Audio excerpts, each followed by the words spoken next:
miss me? You better say y'all miss me. It's been like 2-3 weeks without me. I know y'all miss me. What's good, y'all? Welcome back to July After Dark. I am your host, July Summers Ellington, but you can call me July if you nasty. Welcome back, y'all. Welcome back to myself, cause life be lifing. But if you're tuning in here for the first time, welcome, welcome, welcome. I am your sexy host, July Summers Ellington, but you can call me July if you're nasty. And welcome to July After Dark, babies.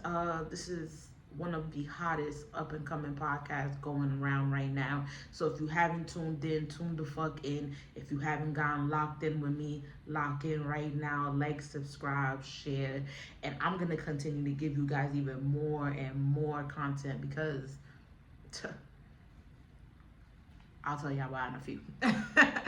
But let's talk about it. Like, cause there's something I really want to talk about, and I feel like right now is the time to talk about it due to the holidays coming up, and we are now in the holiday season, and with Christmas coming up and New Year's and stuff like that. I feel like right now is definitely the time to talk about grieving, the dead and the alive.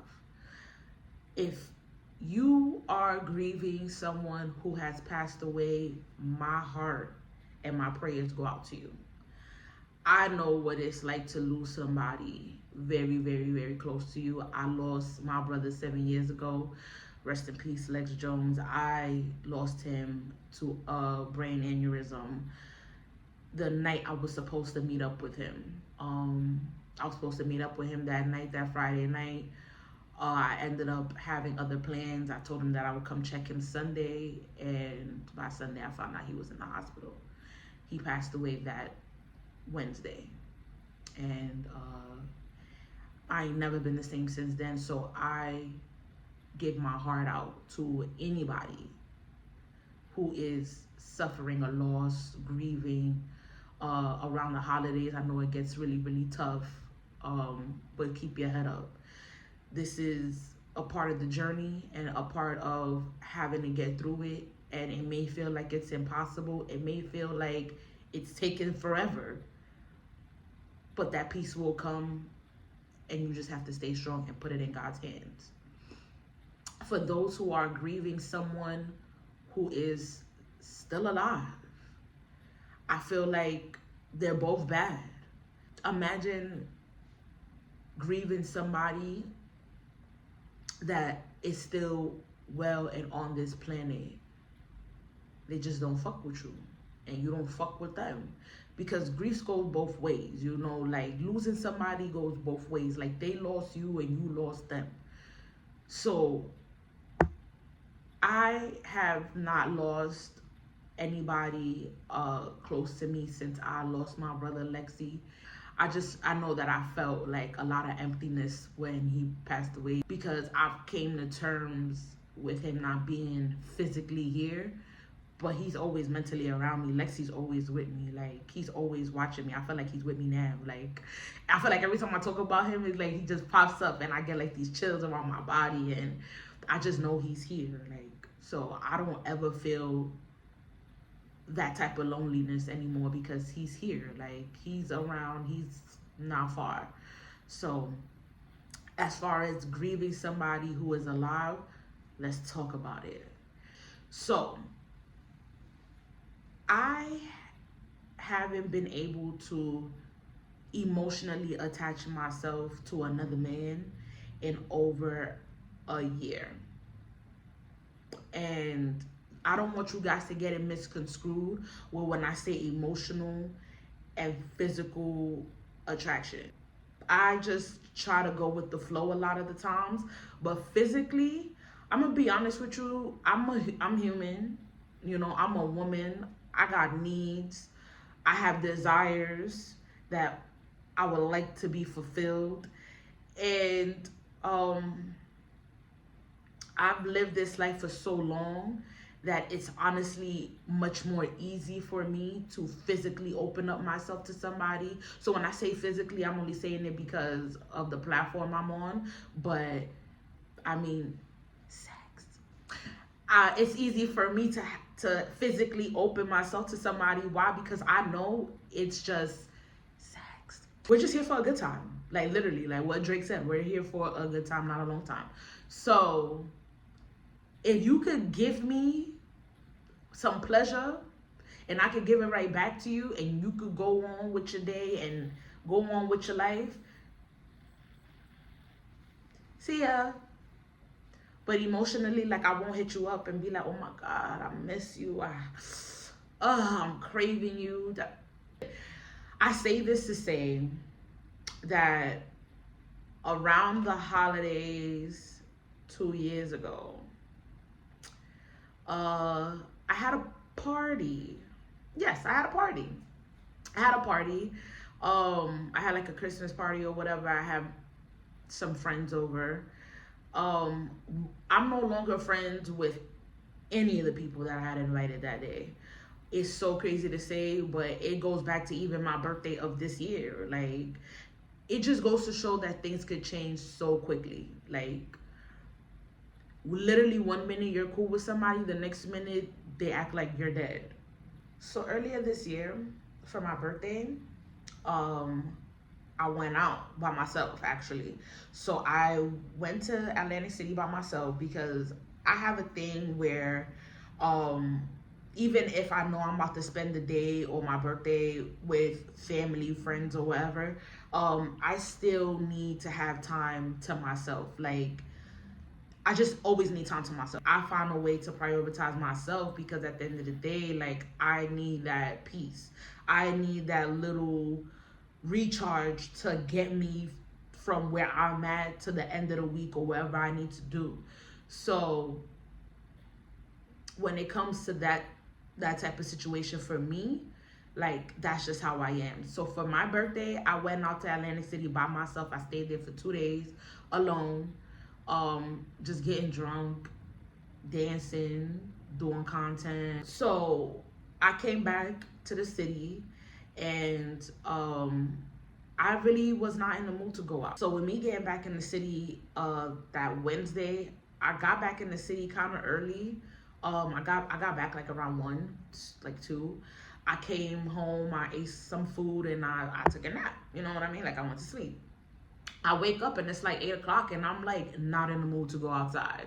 I'm just like, yo, I'm done. Like, I partied enough. Like, so I came back into the city that Wednesday for my birthday and I did not want to go out. So I'm like, all right, whatever. Niggas end up still going out anyways. So we end up going to some spot in Queens. Because I told my friends that I was tired of partying in Dykeman. So I'm like, yo, I'm tired of partying in Dykeman. We out to Queens, da-da-da-da-da. So we go to Queens. We went to this Spanish shit. And it was mad racist in that shit. So niggas was like, yo, we out. Like, I'm good. They act like they never seen black people in their lives. Mind you, fucking 3 out of 5 people that was there spoke Spanish. So we like, why you acting like that with us? Like, nigga, we hear you talking about us in Spanish. Like, suck my dick. So niggas is like, nah, we out, da-da-da-da-da. So niggas is like, yo, fuck it. At that point, it's 12 o'clock, guys. At that point, it's 12 o'clock. So niggas is like, yo, we might as well just hit our stomping grounds. Niggas already know what's up over there. So niggas is like, whatever, fuck it. We out the Dykeman. We go to Dykeman. I walk in. The first thing I see, the person that I'm grieving. You're alive, but I'm grieving you and you're walking in front of me. So he looks at me, I look at him, and I look away. Because at the end of the day, just because I'm grieving you doesn't mean that I want to see you. Doesn't mean that I need to see you. Doesn't mean that I need to be around you. So I look away. Whatever. I don't care. I'm not about to make a scene. I'm not about to act out. Nothing. As soon as that happened, I looked over to my friend. My friend was like, yep. She's like, yeah, let's get drunk. I said, yeah. At that point, that's what I needed. Like, if I wasn't drunk before, which I wasn't, I needed to get fucked up right now. That was my first time seeing him in, I want to say, like, 9 months. That was the first time I seen him in about 9 months. So I left it. I left that situation alone. Like, in my mind, in a perfect world, bitches will want to sit here and confront that and get closure. I'm not getting closure. It didn't work. Cool. But I still have feelings and I can still grieve the friendship that we had. And it doesn't even have to be a situationship or a relationship. It could really be a friendship. Like, you ever stop being friends with somebody and now you're grieving that friendship? That shit is the worst. So when I saw the nigga at the club, when I walked in and it was my birthday, you thought I was about to sit here and act out and get an answer? Man, fuck you. Fuck you. Because at the end of the day, I'm not doing that. I'm not looking for answers. I got my answer. When somebody could treat you as if you're a nobody to them, there's your answer. That doesn't have to dictate how you feel about you. And that doesn't have to dictate how you feel about the situation. How somebody treats you is a reflection of them, not you. And it's even worse when this is a person, whether it's a friend, lover, homie, whatever. It's unfortunate when this is a person who other people know. So it's like, are you really getting away from them? Yeah, physically. Emotionally, yeah, because you're not intertwined anymore. You guys are not fucking around. You guys are not hanging out, chilling, nothing. But you're still seeing that person because they want to be up in everybody else's face. They want to be up in all these events. They want to be up in all these pictures and videos and shit. Cool. That's fine. But that's not going to dictate or take away what the fuck I'm doing in my life. Because at the end of the day, I still got to move the fuck on. Yes, I am grieving the friendship. Because before any relationship starts, y'all friends. So yes, I am grieving the friendship. But baby, I could live without it. Yes, I am grieving the friendship. And I will live without it. I'm not spinning that block. If you could do it once, you can do it again. It just becomes like a washed away memory. Like, yeah, you used to fuck with that person. Yeah, that person was around. Yeah, that person was cool. But you're done. Like, and it's okay to be done. Stop holding on to people, friendships, relationships, family members, just because y'all have this bond or this history. If they felt that way about you, they wouldn't have did that bullshit to have you rethinking why you shouldn't fuck with them.